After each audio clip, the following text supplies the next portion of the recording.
저희가 인가하는 입력은 V1이랑 V2가 입력이 되고요. 출력은 I1과 I2가 출력이 됩니다.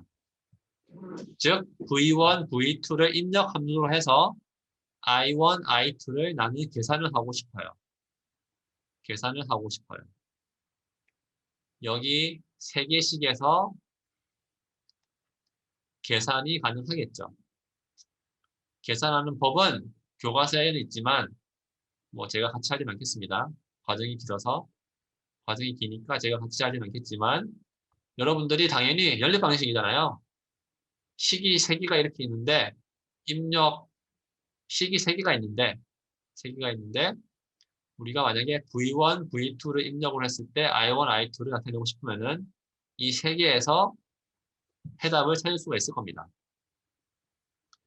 찾으시면은 우리가 어떻게 찾을 수 있냐면요. 찾으시면은 I1은 2분의 IB 더하기 2분의 1 GM V1 빼기 V2 루트 1 나누기 2 VD 셋 분의 V1 빼기 V2의 제곱이 되는 것을 찾을 수가 있고요.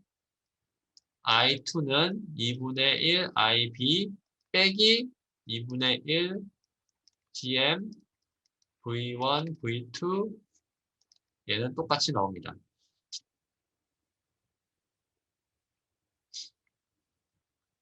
네. 이 식에서 중요한 거는요. 2분의 1 IB라는 거고요. 처음에.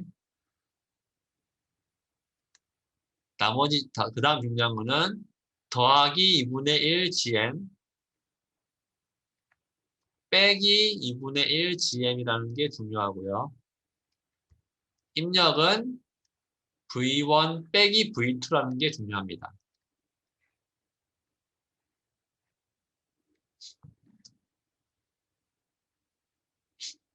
이 뒤에 거는 우선은 무시할게요. 우선은 무시할게요. 무슨 말이냐면요.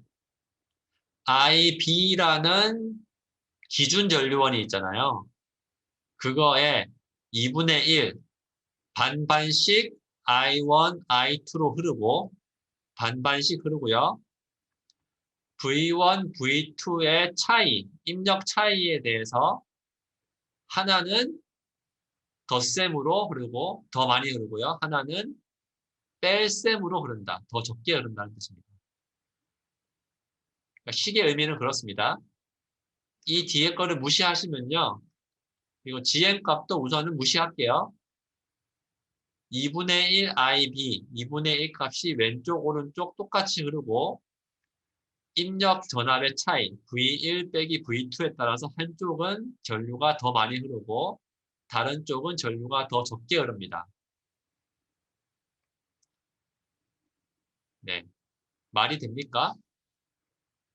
이 회로를 보시고 이게 말이 된다고 생각하시나요? 한번 생각해 보세요. 네. 다시 한번 그러면 식이 아니고 한번 회로를 보시고 한번 얘기를 다시 해볼게요.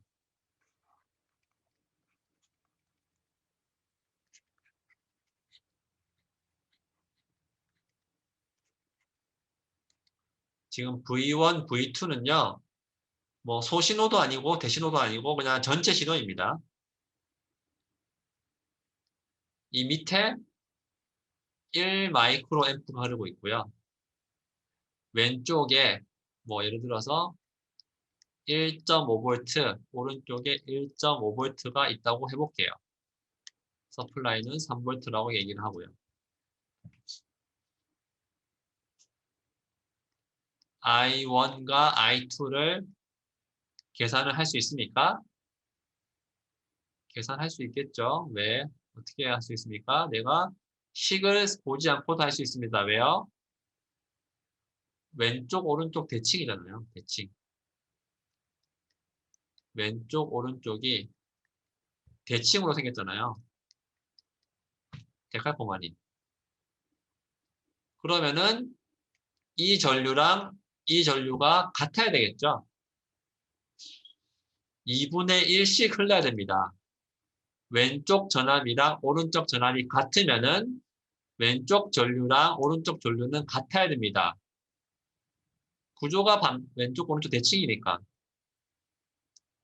그런데 왼쪽 전압을 내가 1.5에서 1.6V로 한번 올려볼게요. 올리면 어떻게 됩니까? 내가 I1, I2 계산할 수 있습니까? 계산할 수 있습니다. 어디서? 오른쪽 식에서. 계산하기도 전에, 그러니까 계산하지 말고 그 전에 내가 질문하고 싶은 거는 I1, I2 중에 어디가 더 큽니까? 어디가 더 많은 전류가 흐를까요? I1, I2 중에서 많이 흐르는 전류는 I1이겠죠. 왜요? VGS가 더 크니까요. VS는 공통인데 VGS가 왼쪽이 오른쪽보다 더 크잖아요. 얼마만큼? 0.1V만큼. 그러면은 I1은 더 클 수밖에 없죠. 이 식 두 개를 보세요.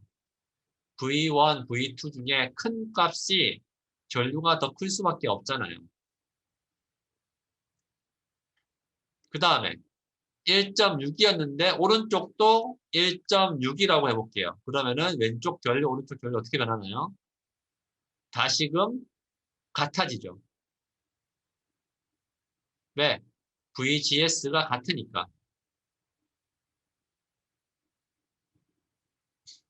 이번에는 오른쪽을 1.7V 올려볼게요. 그러면 I1, I2 어디가 더 많이 흐릅니까? I2가 더 많이 흐릅니다. 왜? VGS가 오른쪽이 더 커지니까. 무슨 말이냐면은 왼쪽 전류, 오른쪽 전류의 크기를 결정하는 식은 잘은 모르겠지만 V1 빼기 V2의 차이라는 거죠. 왼쪽 전압이 오른쪽 전압보다 크면은 왼쪽 전류가 더 많이 흐르고 오른쪽 전류는 더 작게 흐른다고요. 그런데 이 둘의 합은 I1, I2의 합은 어떻게 된다? 무조건 IB가 된다. 왜? 밑에 이렇게 KCL을 만족해야 되니까.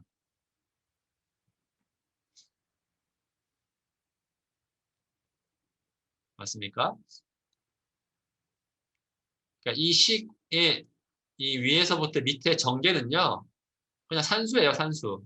교과서 따라가면 돼요. 뭐 계산할 수 있으면 좋고요. 그런데 그 의미는요. 되게 간단해요. 2분의 1 IB만큼 왼쪽 오른쪽 똑같이 흐르고요. 언제? 전압이 똑같으면 왼쪽 오른쪽이. 그런데 왼쪽 오른쪽 전압 차이가 있으면은 한쪽은 많이 흐르고 다른 쪽은 적게 흐른다고요. 그게 뭐다? 차동 증폭기라고 부릅니다.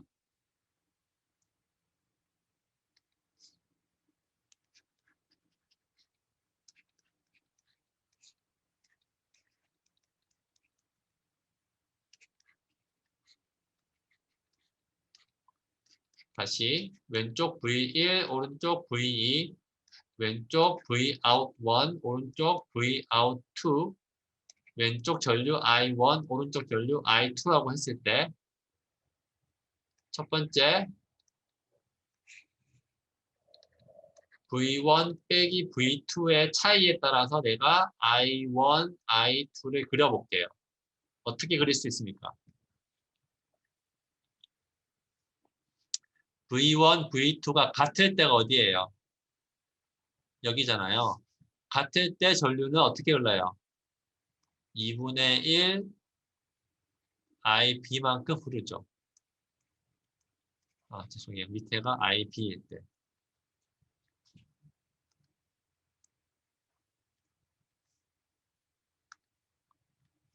밑에 전류가 IB일 때 왼쪽 오른쪽 전압이 같으면은 0점이면은 2분의 1이 흐릅니다. V1 빼기 V2가 양수로 가면 어디가 더 많이 흐르나요? V1이 V2보다 더 큰 거죠. 더 크면은 I1이 더 많이 흐릅니다. I1이 증가를 합니다. 어디까지 증가할 수 있습니까? 어디까지? 최대. 최대 IB까지 증가할 수 있죠. 최대. IB 이상은 흐를 수가 없습니다. 왜? 최대값이 밑에 정해져 있으니까. 반대로 I2는 감소하겠죠. 감소하는데 최소값은 어디다? 0이다. 최대값은 IB, 최소값은 0. 그러면은 V1 빼기 V2가 음수일 때 반대의 경우는 반대로 그리면 되죠.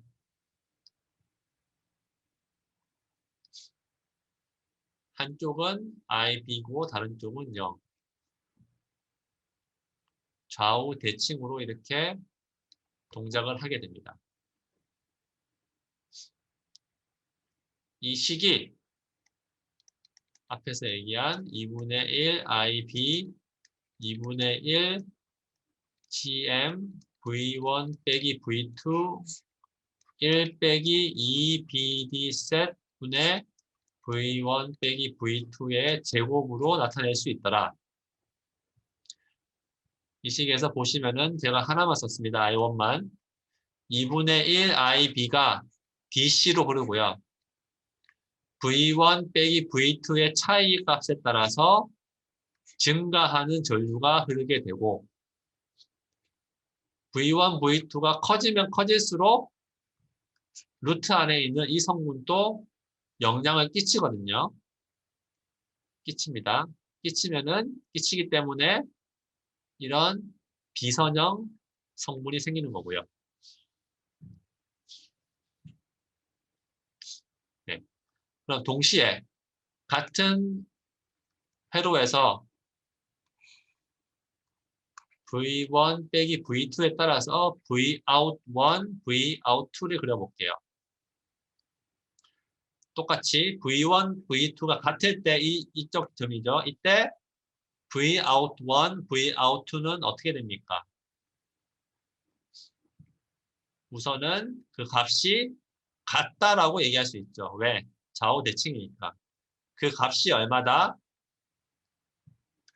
VDD가 전원이면은 VDD 빼기 2분의 1 IB 곱하기 출력 저항이죠.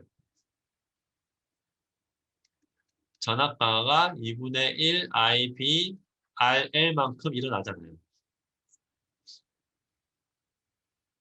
V1 빼기 V2가 양의 방향으로 옮기게 되면은 I1이 커집니까? 작아집니까? 커집니다. 커지면 전압 방향은 커지고 그러면 전압은 내려가죠. 어디까지 내려간다? VDD 빼기 IB 곱하기 RL까지만 내려갈 수 있습니다. 왜? 흐르는 전류의 최대값은 IB니까. 반대로 하시면은 이렇게 되고요. 최대값은 VDD. 왜? 전류가 안 흐르면은 그냥 VDD니까. 왼쪽 이 빨간색 이 그래프가 Vout1이고 Vout2를 제가 다른 색으로 그리면은 이렇게 되겠죠. Vout2는 이렇게 반대로 동작을 하겠죠.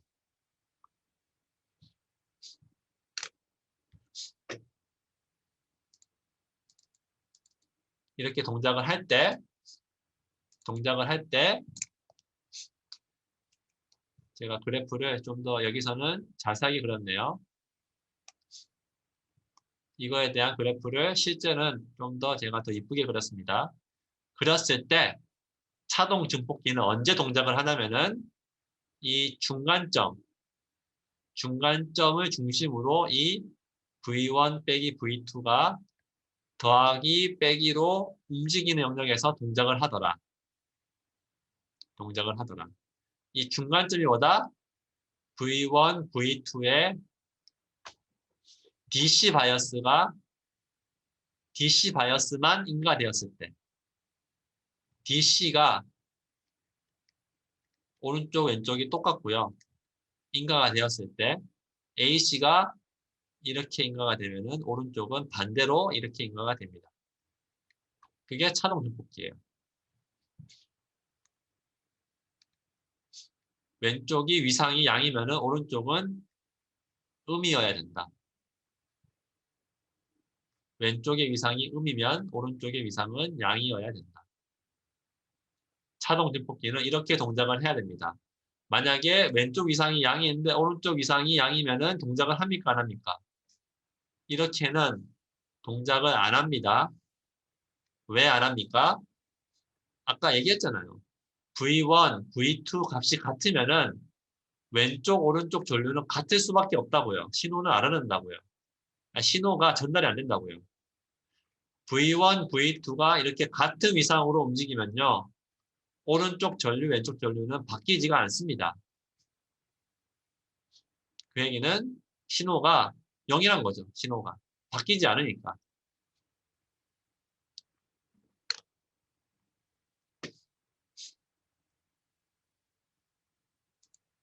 맞습니까?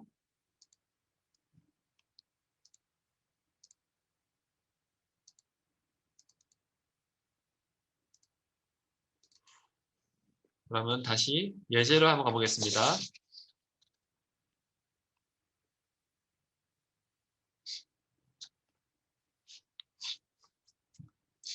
예제가 아니고 그 다음 페이지를 가볼게요. 죄송해요.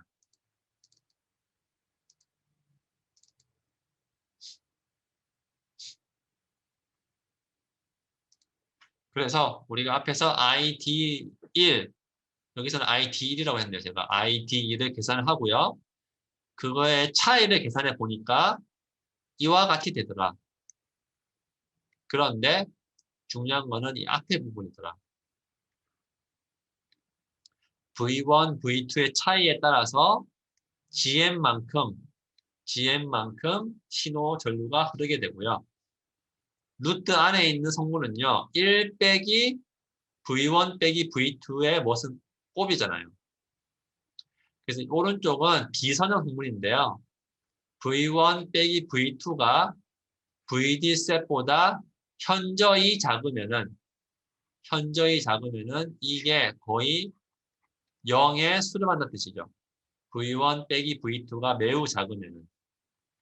그 얘기는 이 뒤에 거는 거의 1과 유사를 하니까 V1 빼기 V2가 VD셋보다 현저히 작으면은 어디냐면요. VD셋이 여기에요.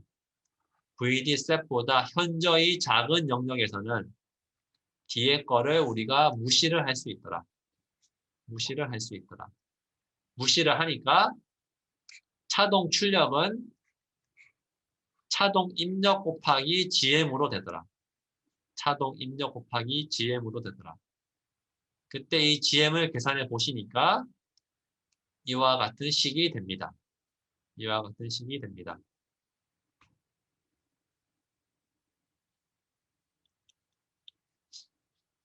이 식 어디서 많이 보지 않았나요?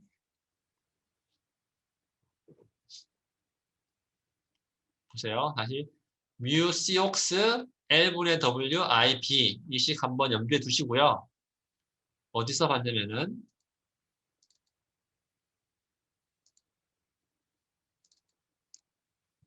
제가 적어드릴게요. 차라리.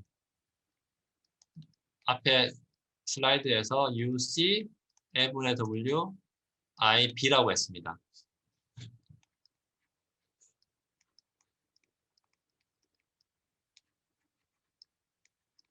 이렇게 생겼을 때. 우리가 근데 트랜지스터 하나를 우리가 세츄레이션 식을 쓰면은 VGS 빼기 VTH 되고 이렇게 쓸 수 있다고 했습니다. 얘는 트랜지스터 하나의 식이죠. 여기서의 GM을 우리가 계산을 한 적이 있어요. GM은 뭐다? 입력 전압이 변할 때 출력 전류의 변화량이다. 미분인 거죠. 미분. VGS로 할게요. VGS의 변화량 대 출력 전류 미분이니까 VGS가 이 이차항 안에 있으니까 2분의 1, 2가 되고요. µc L분의 W VGS 빼기 TH인데 2 빼기 1이 되죠. 따라서 얘는 µc L분의 W VGS 빼기 VTH의 1승이 됩니다. 그런데 이거를 식을 한번 제가 바꿔볼게요. 루트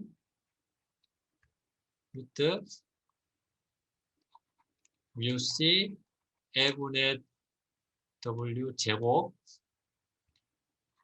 VGS 빼기 VTH의 제곱으로 바꿀 수 있죠. 왜? 다 1승을 내가 루트 안에 있으니까 다 2승으로 바꿔줬잖아요. 그 다음에 이렇게 써볼게요.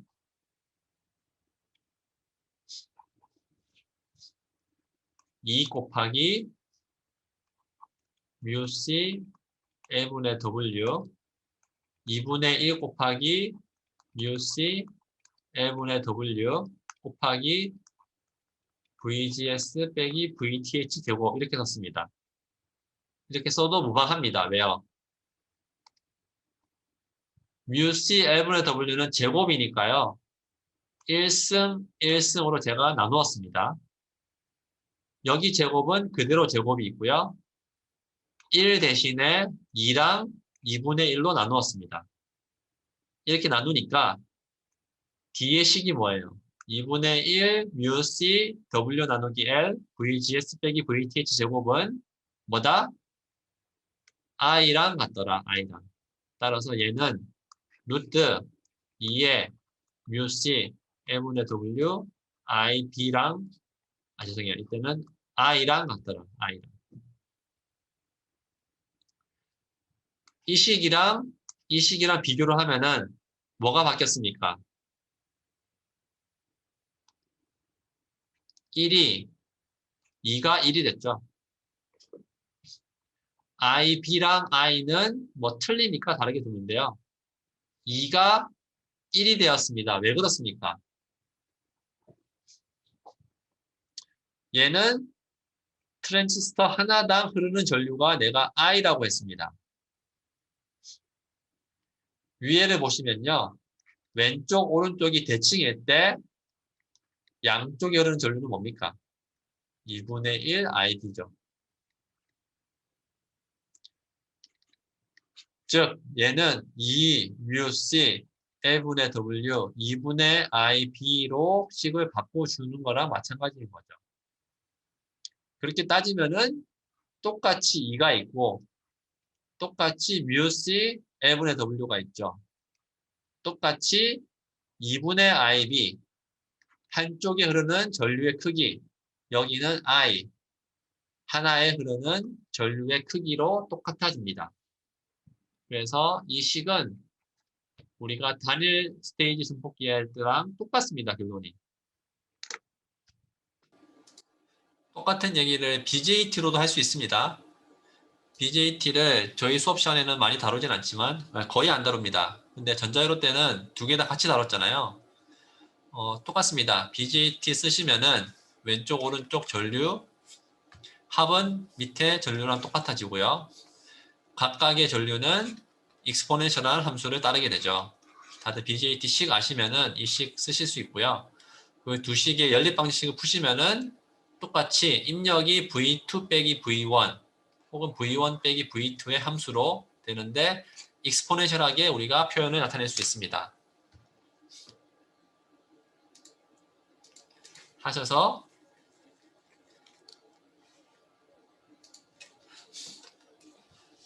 그 차이를 계산하실 수가 있고 그 차이에 대해서 만약에 입력의 차이, 두 개의 전압의 차이가 어떤 기준값보다 특별히 작다면은 우리가 어떤 간소화를 해서요. 우리가 두 전류의 차이는 GM과 똑같이 V1 빼기 V2의 차이의 식으로 나타낼 수가 있습니다. 네, 이렇게 전개가 가능하니까 제가 저희는 BJT를 안 하니까 빨리 넘어가긴 하는데요. 똑같은 결론을 이룰 수가 있습니다. 네, 그래서 이제 들어간 게 가장 기본적인 Operational Transconductance Amplifier, 약자로 OTA라고 부릅니다. 여러분들이 많이 얘기하시는 전자유로에서 Operational Amplifier랑 비슷하면서도 틀리죠. 뭐가 틀립니까? 위에는 Transconductance Amplifier, 밑에는 그냥 Amplifier. 무슨 차이냐면요. 우리가 이상적인 OPMP는 입력도 전압이고요. 출력도 전압을 우리가 인가하는 회로입니다. 트랜스컨덕턴스 앰플리파이어는 입력은 전압인데 출력은 전류입니다. 트랜스컨덕턴스 앰플리파이어는 입력은 전압을 받아서 출력은 전류를 내보내주는 회로입니다. 우리가 앞에서 말했듯이 이상적인 볼티지 소스는 출력 저항이 0인 거였죠. 떼분한 소스. OPMP는 출력단이 이상적인 떼분한 소스로 동작을 하는 회로를 얘기하고요. OTA는 이상적인 커런 소스. 출력 저항이 이상적으로는 무한대 혹은 큰 출력 저항을 가진 회로로 쓰일 때 우리가 OTA라고 부릅니다. 그래서 우리가 그림을 나타내면요. OPMP는 입력이 2개일 때 우리가 이렇게 그렸죠. 입력이 2개가 들어오고 출력이 하나가 나오고. OTA는요. 원래 정식으로는 이렇게 그립니다. 끝에 이 작은 삼각형이 날아가 있습니다. 이 작은 삼각형을 우리가 여러분들이 생각하시기를 볼티지 버퍼라고 생각하시면 될 것 같아요. 볼티지 버퍼. 이 볼티지 버퍼가 없는 게 OTA라고 생각을 하셔도 됩니다. 그 차이는 뭐 크게 중요하진 않고요. 크게 중요하지 않고 중요한 거는 여러분들은 이제부터 우리가 원하는 이 OPMP를 설계를 혹은 이론을 들어갈 건데 이 OPMP의 가장 기본이 되는 회로가 이렇게 생겼다고 얘기하면 되겠습니다. 입력이 2개가 있죠. 입력이 2개가 있고 출력은 우선은 전류라고 되어 있습니다. 왜? OTA니까.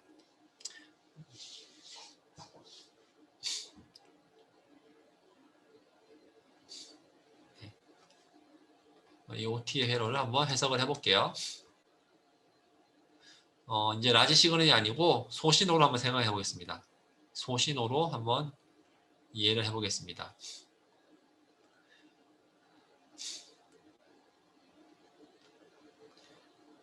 소신호를 저희가 하기 전에 잠시만요.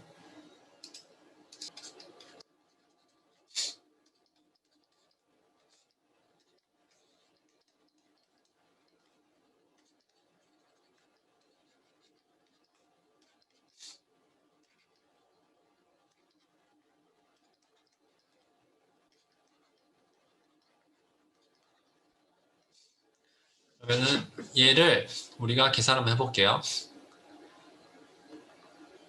우리가 입력이 2개가 있고요. 출력이 2개인 차동인 증폭기라고 생각을 하시고 나의 목적은 증폭기의 이득인데요. 이득을 우리가 어떻게 정의할 수 있냐면은 V1 빼기 V2분의 Vout1 빼기 Vout2로 정의를 하시면 되겠습니다. 정의를 하시면 되겠어요. 그런데 우리가 앞에서 제가 설명하기를 일반적으로 우리가 차동으로 신호를 준다고 했죠. 한쪽은 이렇게 양의 위상을 가진 신호를 주면은 다른 쪽은 음의 위상을 가진 신호를 준다고 했습니다. 그래서 우리가 보통은 해석을 할 때요. 해석을 할 때 왼쪽은 2분의 1 V를 인가를 하고요. 오른쪽은 마이너스 2분의 1 V를 인가를 많이 합니다. 그러니까 V1 빼기 V2는 2분의 1 V 빼기 마이너스 2분의 1 V니까 똑같이 V고요. 왼쪽 오른쪽에 크기는 2분의 1 V로 갖고 위상만 하나는 플러스 하나는 마이너스로 인가가 된 거죠. 맞습니까? 이렇게 인가가 되어 있습니다. 이렇게 인가가 되었을 때 한번 보세요. 되었을 때 우리가 이 Vout1, Vout2의 소신호 해석을 하려면요. 어떻게 하면 되냐면은 2분의 1 V GM RO 오른쪽 마이너스 2분의 1 V GM RO가 있고 출력단에 RL이 있고 여기도 RL이 있죠. 그리고 지금 여기는 다 AC 그라운드니까 다 그라운드 Vout1은 여기 있고 Vout2는 오른쪽에 있고요. 맞습니까? 그 다음에 전류원은 소신호 해석할 때는 0이니까 전류원 0은 오픈회로 개방회로 그러니까 이렇게 그리고 우리가 Vout1, Vout2를 계산하시면 됩니다. 계산이 가능합니다. 계산이 가능한데 뭔가 복잡하죠. 여기서 KCL 해야 될 거고 여기서 KCL 해야 될 거고 여기서도 KCL 해서 식 3개를 풀어야 됩니다. 매우 복잡하죠. 그래서 보통은 이렇게 계산을 안 합니다. 이렇게 계산을 안 합니다. 이렇게 계산을 하지 않고 우리는 어떻게 해석을 하냐면은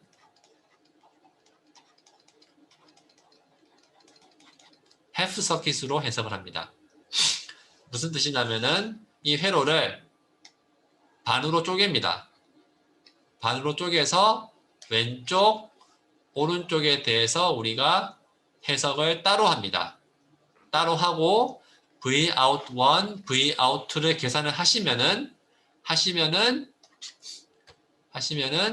우리가 이 식을 전개를 할 수 있는 거죠. 그런데 문제는 여기 공통 노드를 half 서킷 할 때 어떻게 처리를 하느냐가 문제인데요. 어떻게 처리를 하는지를 우리가 이해를 하셔야 됩니다. 그걸 거나 이해하기 위해서 다시 한번 그림을 그려볼게요.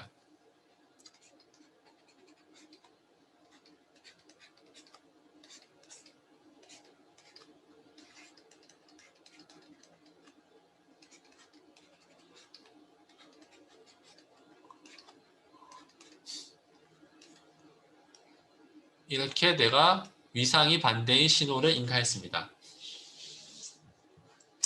그리고 전류원은요. 제가 이상적인 전류원을 그렸지만 이상적이지 않은 출력 저항을 가진 전류원을 한번 그려볼게요. 그러니까 얘가 좀 더 실질적인 전류원이죠. 둘 다 전류원입니다. 얘를 우리가 half 서킷으로 해석을 하려고 합니다. 어떻게 하면 되냐면요. 우리가 보세요. 지금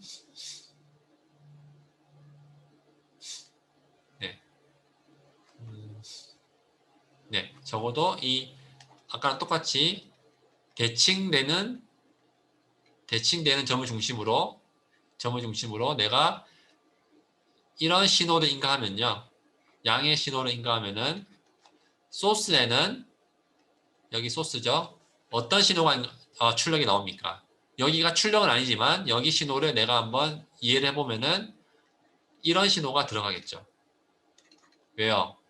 게이트로 들어가서 소스로 나가는 신호는 커먼 드레인 혹은 소스 폴로워인데 위상이 똑같고 위상이 똑같다고 했잖아요. 개인은 어떤 식을 따르지만 위상이 똑같으니까 이런 입력이 들어가면은 똑같은 입력이 나오게 됩니다. 그럼 반대로 오른쪽은요. 반대 위상의 입력이 들어가면요. 반대 위상의 출력이 나오게 되겠죠. 그런데 여러분들이 보시기에 왼쪽 신호랑 오른쪽 신호랑 크기가 틀리겠습니까? 같겠습니까? 크기는 같습니다. 왜? 좌우 대칭이니까요. 똑같죠? 이쪽 신호에서 이쪽 신호로 전달되는 식이랑 이쪽 신호에서 이쪽 신호로 전달되는 식이 똑같을 수밖에 없죠. 왼쪽 좌우 대칭이니까. 그러면 이 양의 신호랑 음의 신호가 동시에 들어갈 텐데 크기는 같고 위상은 반대니까 두 개를 합치면은 어떻게 됩니까? 합치면은 0이 되죠. 합치면은 0이 됩니다. 합치면 0이죠. 그 얘기는 무슨 얘기냐면요. 이 제가 빨간색으로 그리는 이 노드는 0이라고요. AC 그라운드라고요. 여기 자동으로 내가 신호를 인가하면요.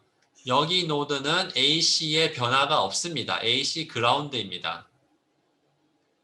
그러면은 이 회로를 어떻게 내가 그릴 수 있냐면은 이렇게 그릴 수가 있어요. 2분의 1 V 오른쪽은 마이너스 2분의 1 V 이렇게 그릴 수가 있어요. 이 회로 많이 봤죠? 뭐예요? 커먼 소스 V out 1, V out 2죠?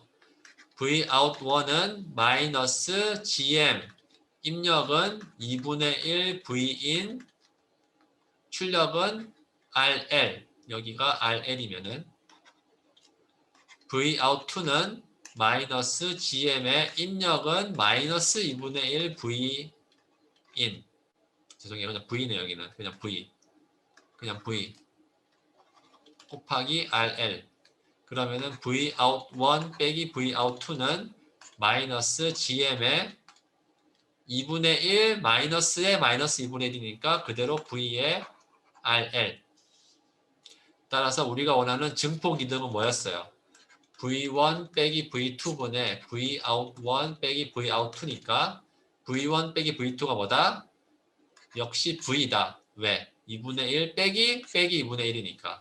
그리고 출력은 마이너스 GM의 V의 RL이니까 V가 나눠지니까 마이너스 GM의 RL이 됩니다. 우리가 커먼 소스에서 배웠던 증폭 이등이랑 똑같은 식이 나오게 됩니다.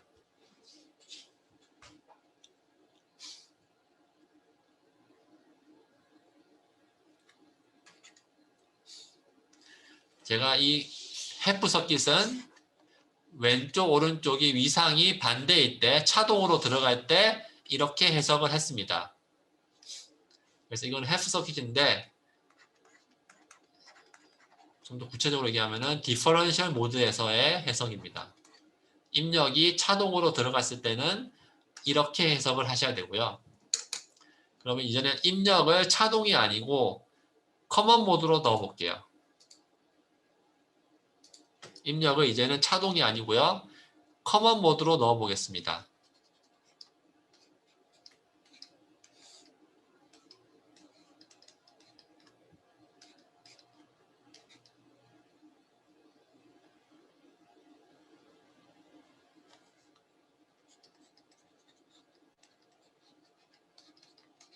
왼쪽 오른쪽 똑같이 같은 신호를 넣어 볼게요. 보시면은 왼쪽에도 양의 위상, 오른쪽에도 양의 위상을 집어넣었습니다. 얘를 우리가 뭐라 부르냐면은 커먼 모드라고 불러요. 같은 공통 모드로 내가 신호를 인가를 했습니다. 신호를 인가를 했습니다. 맞습니까? 그리고 이 출력 저항이 원래는 RS만큼 크기를 가지고 있다고 제가 아까 얘기를 했는데요. 일반적으로 그림을 제가 이렇게 그려볼게요. ERS, 여기도 ERS. 원래 그림이랑 같습니까? 틀립니까?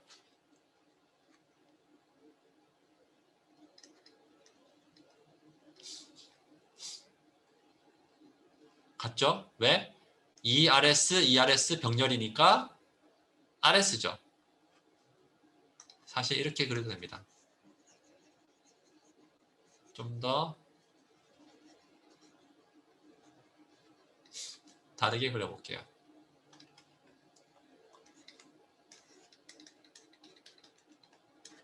(2분의 1) IB, 여기는 ERS, 여기도 2분의 1 IB, 여기도 ERS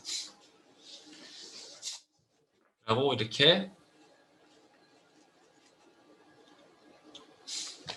그림을 그리면요.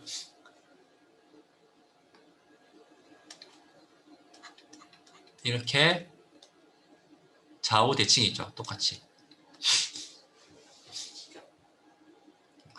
이렇게 좌우 대칭으로 그릴 수가 있습니다. 그럼 아까는 똑같은 이유로 양의 신호가 들어가면은 여기도 양의 신호가 나올 것이다.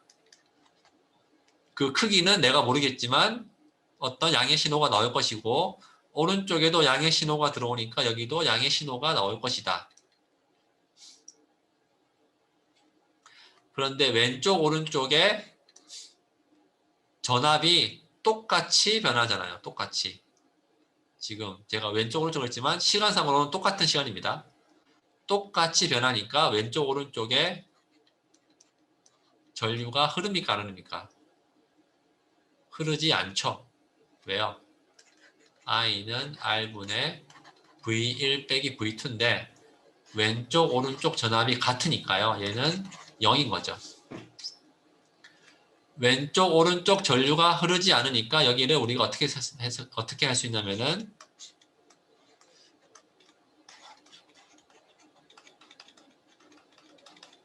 개방 회로로 처리할 수가 있습니다. 왜? 전류가 흐르지 않으니까. 전류가 흐르지 않는 거는 뭐랑 똑같아요? 개방 회로랑 똑같잖아요.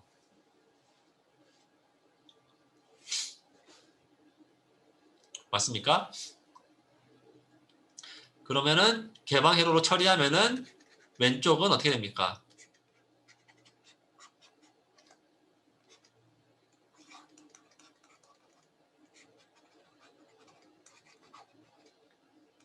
이렇게 할 수 있죠. 오른쪽도 똑같이 할 수 있겠죠?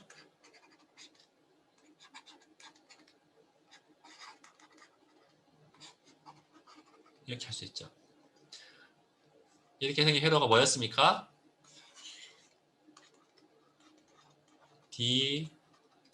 Degenerated Common Source였죠. Degenerated Common Source였습니다.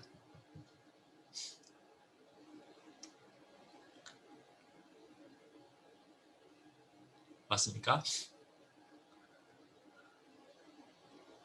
그래서 이 디제너레이트 커먼 소스의 개인을 내가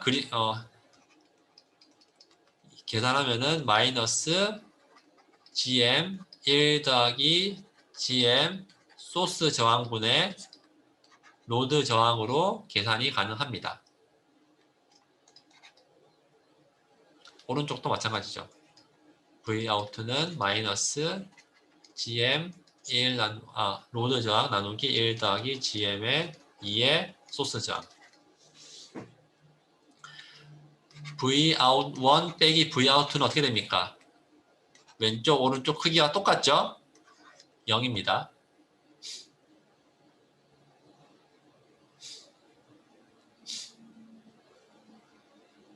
0입니다. 각각 왼쪽 오른쪽 신호의 출력 개인은 이런 식으로 나타낼 수 있지만 출력을 차동으로 보니까 항상 0입니다. 왜? 왼쪽 오른쪽 대칭이니까. 사실 이렇게 계산을 할 필요가 없는 거죠. 왼쪽 오른쪽 대칭이니까 출력값은 0입니다. 다만 이 왼쪽 오른쪽이 대칭이 아닐 경우에는 출력값도 0이 아니겠죠. 이렇게 해석하는 게 half 서킷인데 커먼 보드에서 계산을 한 half 서킷입니다. 그렇게 한번 이해를 하시면요.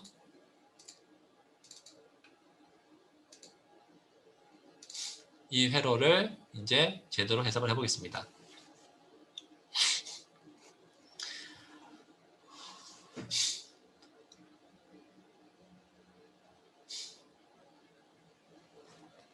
네. 왼쪽 오른쪽이 대칭이면요. 그리고 차동으로 들어갔을 때 제가 왼쪽을 2분의 1 V, 오른쪽을 마이너스 2분의 1 V 신호를 내가 인가를 할게요. 인가를 했을 때 해프 서킷으로 해석하면은 여기가 그라운드가 되고요. AC 그라운드가 되죠. 그라운드가 되면은 이 ID1은 어떻게 되냐면은 GM의 2분의 1 V가 되죠. ID2는 어떻게 돼요? GM의 마이너스 2분의 1 V가 됩니다. 맞습니까? 그런데 이 ID1은요. ID1은 보세요. 이 커럼 미러죠. 커럼 미러인데 왼쪽 오른쪽 사이즈가 1대 1입니다. 지금 기본적으로 왼쪽 오른쪽 사이즈가 똑같습니다. 1대 1이면은 이 ID1은 오른쪽 ID1으로 이렇게 흐를 수밖에 없죠. 커럼 미러니까. 그렇게 생각하시면은 Iout은 이 점에서 KCL을 생각해 보시면은 ID1 빼기 ID2입니다. 왜? 방향을 보세요. ID1은 밑으로 오르고요. ID2는 역시 밑으로 오르니까 나가는 걸로 계산하면은 ID1 빼기 ID2가 되고요. ID1 우리가 ID2 계산을 할 수 있죠. 이미 했죠. 넣으시면은 GM 곱하기 V가 됩니다. 똑같이 Iout은 GM 곱하기 V1 빼기 V2가 됩니다.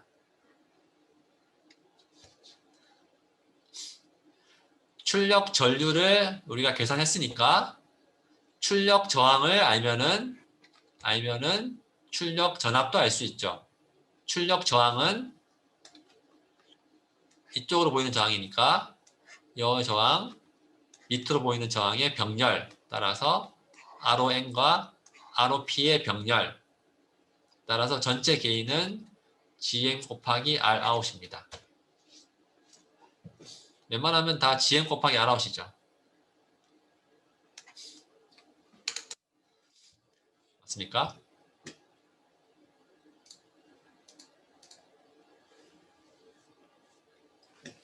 주파수 응답 뭐 일반적으로 얘기했을 때 우리가 입력 신호 일반 트랜지스터 하나를 봤을 때요. 우리가 입력 신호 전압이 들어오면은 트랜스 컨덕턴스를 가지고 있고 출력 임피던스를 가지고 있고 기생캠을 가지고 있죠. 그랬을 때 이 입력 대 출력의 관계식을 따지면요. 우리가 어떻게 할 수 있습니까? 전류가 이렇게 흐르니까 마이너스 GM의 V인이 RX와 CX의 병렬 연결을 만나서 전압으로 바뀌게 되죠. 계산을 해보시면은 Vout은 마이너스 GM V인 RX랑 병렬인데 CX의 임피던스는 SCX죠. 가 되니까 이 두 개의 병렬을 계산하시면은 마이너스 GM RX 나누기 1 더하기 S RX CX 곱하기 V인으로 계산이 가능합니다. 밑에 되어 있죠. 가능합니다. 계산하실 수 있어요, 여러분. 계산을 하시면은 계산을 하시면은 우리가 얘를 어떻게 나타낼 수 있냐면요. 마이너스 A0 DC 게인 1 더하기 죄송해요. 여기 S 오타가 있네. S가 있어야 돼요. 오메가 0분의 S로 나타낼 수가 있습니다. 뭡니까? A0은 DC 게인, 오메가 0은 RX CX분의 1인데 극점이죠, 극점. 게인은 GMRX, 극점은 RX CX분의 1로 우리가 그릴 수가 있게 되죠. 이 왼쪽 회로의 입출력 관계식은요. 이거를 보시면요. 여러분들이 어떻게 할 수 있냐면은 GM 값은 트랜스 컨덕턴스인데 RX를 보시면은 RX가 게인이 DC 게인이 GM에도 비례하고 RX에도 비례한다. GM이 크면은 게인도 커지고 RX가 커지면 게인도 커지더라. 폴은 어떻게 됩니까? 폴. RX가 커지면 폴은 작아지더라. 그래서 우리가 RX만 보시면은 DC 게인은 RX에 비례하고 폴 극점은 RX에 반비례합니다. 반비례하기 때문에 게인이랑 밴드위스를 곱한 거를 우리가 뭐라 부르냐면은 게인 밴드위스인데 게인 밴드위스는 항상 일정합니다. 게인이 뭐예요? GM, RX, 밴드위스는 RX, CX분의 1 두 개를 곱하면 항상 GM의 CX의 식으로 나타낼 수가 있게 되죠. 즉, 게인 밴드위스 곱은 RX의 함수가 아닙니다. 왜 RX의 함수가 아닙니까? 왜냐하면 하나는 RX에 비례하고 나머지는 RX에 반비례하니까 두 개의 곱은 RX에 관계식이 없다. 그 얘기죠. 그리고 그거는 GM 나누기 CX로 우리가 나타낼 수 있게 된다. 근데 그 점은 하나 더 얘기를 하면은 그 점은 항상 게인이 0인 지점을 지나더라. 유니티 게인 주파수랑 일치한 값으로 나오게 됩니다. GM 나누기 CX는요.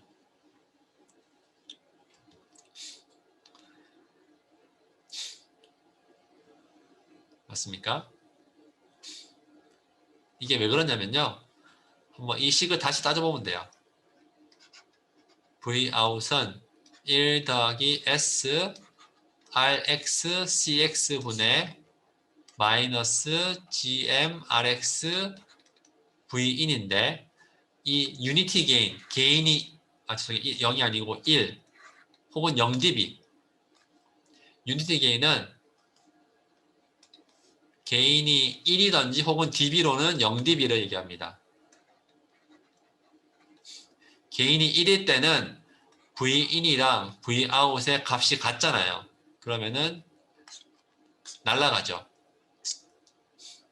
날아가는데 이 게인이 1이 되는 이 주파수 오메가를 나는 찾고 싶은 게 목적이잖아요. 찾고 싶은 게 목적이죠. 맞습니까?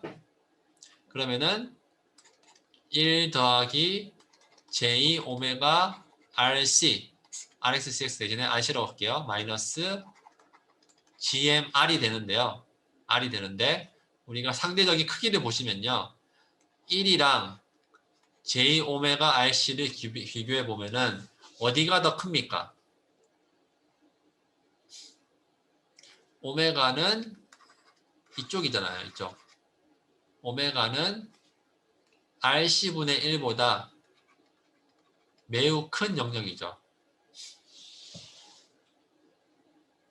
그래서 이거는 1보다 훨씬 더 큽니다. 1보다 훨씬 더 크면 우리가 J 오메가 RC로 내가 근사화를 할 수 있겠죠. 그래서 이거의 크기가 1이 되는 지점이니까 R 날아가고 크기니까 J는 없고요. W분의 1은 오른쪽으로 가면 W니까 W는 GM 나누기 C가 되더라. 우리가 원하는 GM 나누기 C가 나오게 됩니다.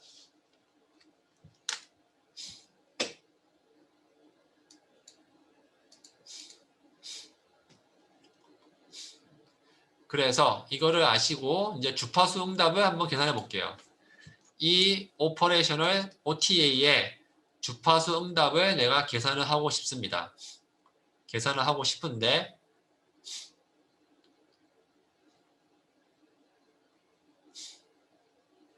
죄송해요. 잠시만요. 계산을 하고 싶은데요.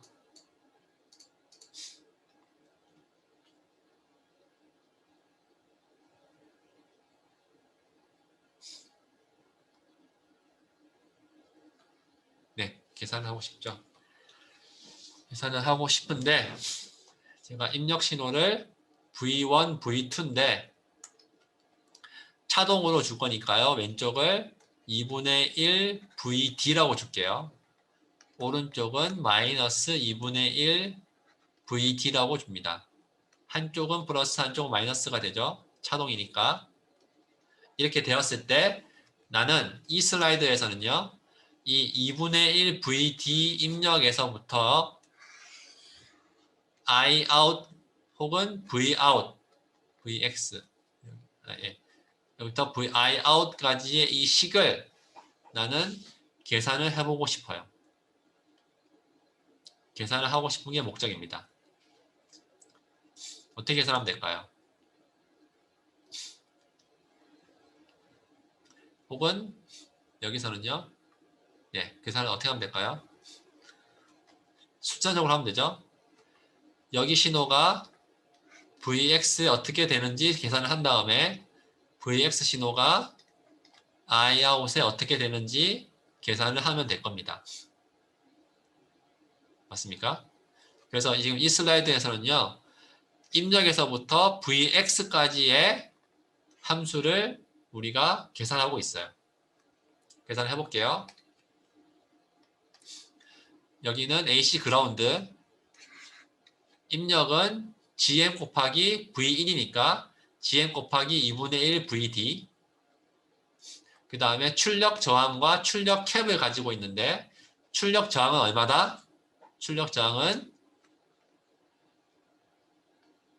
이 PMOS가 가지고 있는 저항과 NMOS가 가지고 있는 저항의 병렬이죠. 근데 NMOS는 RON인데 PMOS는 ROP와 다이오드 커넥티드가 되어 있으니까 1 나누기 GMP의 병렬이 됩니다. 그래서 일반적으로 1 나누기 GMP에 거의 가깝게 크기가 결정이 되고요. 이 VX 지점의 캐패시턴스는 어떻게 계산할 수 있습니까? 캐패시턴스는 PMOS 가지고 있는 기생캡, NMOS 가지고 있는 기생캡 이렇게 연결이 되어 있으니까 여기가 가지고 있는 기생캡의 모든 거의 합이죠. 그래서 계산해 보시면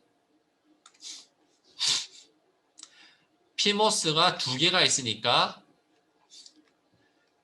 게이트와 소스 사이에 PMOS가 두 개. 지금 이 캡이죠. CDBP는 어디입니까? 여기에서 보이는 CDBP가 되고요. CDBN은요. 이 NMOS에서 CDBN으로 우리가 유추할 수가 있고 CGDP가 있는데요. 보시면은 이 왼쪽 트랜지스터는 게이트와 드레인이 연결되어 있으니까 캐패시턴스가 없습니다. 오른쪽은 연결 안 되어 있으니까 CGDP가 존재를 하는데 1 더하기 밀러만큼 존재를 하는 거죠. 밀러 팩터는 아직 배우진 않았지만 전자력에서는 배웠을 거예요. 밀러 팩터는 우선은 그냥 받아들일 건데요. 여기 노드와 여기 노드 사이에 개인이 있으면은 그거만큼 1 더하기 개인만큼 곱해줘야 됩니다. 다시 얘기할게요. Vx에 우리가 존재하는 기생 캡을 다 계산하고 싶은데요. CGS 하나, 둘, CDBP 하나, CDBN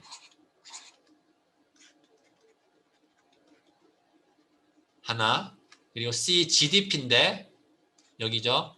CGDP인데 밀러 효과를 고려한 CGDP가 되는 거죠. 그래서 Vx를 계산하실 수가 있습니다.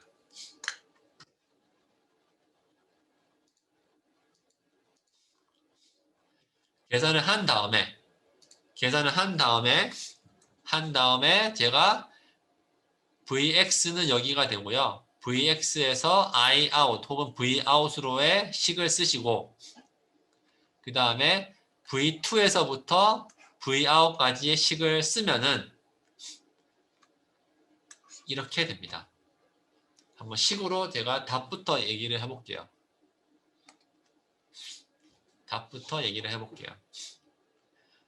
V2는요. 2분의 1 VD라는 신호가 들어가게 될 거고 GM만큼 신호가 전류가 전달이 될 거고 여기에서 보이는 출력 저항을 R out이라고 부르고 출력 캡을 C out이라고 부르면은 이러한 극점을 가지게 될 거죠.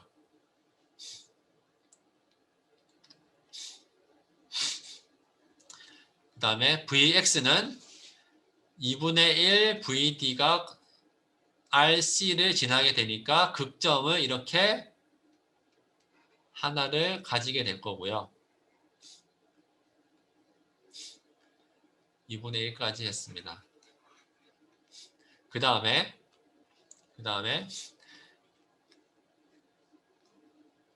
왼쪽에 DC 게인은 GM분의 1이가 되는데 오른쪽에 트랜스컨던스는 다시 GM이 되니까 GMP니까 날아가게 되고요.